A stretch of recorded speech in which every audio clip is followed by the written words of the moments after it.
Welcome to my channel. In this video, I will share with you how to delete text messages on iPhone. So step one, open the messages app, which is this green one.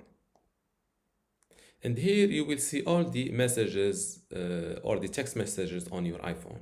And to delete one, simply click on the one you want to delete and hold it, and it will transform to this.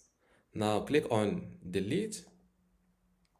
This conversation will be deleted from all of your devices. If you report as spam, the conversation will be sent to Apple.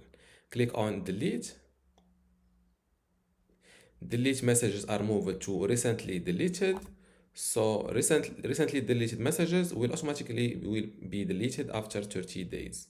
You can find these conversations by filtering to recently deleted. Click on delete. And now your text message is sent or moved to recently deleted messages.